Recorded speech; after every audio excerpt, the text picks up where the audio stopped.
విశ్వాసం వ్యక్తిగత జీవితంలో ప్రార్థన మరియు పని చేయడం అనేది కావాలట. వాక్యం చదువుతాం చూడండి. నెహెమ్యా గ్రంథం 4వ అధ్యాయము 9వ వచనం ఇలాగనుంది. మేము మా దేవునికి ప్రార్థన చేసి రాత్రింబవళ్ళు ఏంటంట వారికి కావలి ఉంచామన్నాడంటే, ప్రార్థన చేసిన తర్వాత మన పని మనం చేయాలి. ప్రభా, ఏ శత్రువు నా మీదకి రాకుండా నువ్వు నాకు సహాయం చేయి అని మనం ప్రార్థన చేసుకున్న తర్వాత, ఇప్పుడు శత్రువు వస్తున్నప్పుడు మనం ఏం చేయాలి చెప్పండి? నువ్వు ప్రార్థన చేసుకున్నావు, ఈ ప్రార్థనకి తగినటువంటి పని కూడా చేయాలి కదా. ఈ రోజు నుంచి నేను ఆ సీరియల్ చూడను, very good very good very good decision. YouTube చూడకూడదు, లేకపోతే ఆ రీల్స్ ఏదో చూడకూడదు ప్రభా, నాకు సహాయం చేయి. ఆ గేమ్ ఆడకూడదు ప్రభా, వెరీ గుడ్. ఇప్పుడు ఆ ప్రార్థన చేసుకున్న తర్వాత ఇప్పుడు నీ అంతటి నువ్వేం చేయాలి తెలుసా?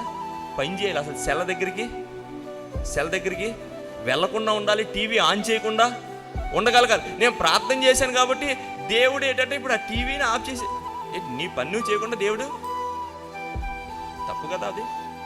మన విశ్వాస అనుభవం ఏంటో తెలుసా? ప్రార్థన చేసిన తర్వాత పని చేయగలిగిన అనుభవం మన దగ్గర ఉంటే ఏ ప్రాకారం అయితే పడిపోతుందో ఆ ప్రాకారాన్ని దేవుడు కట్టునుగా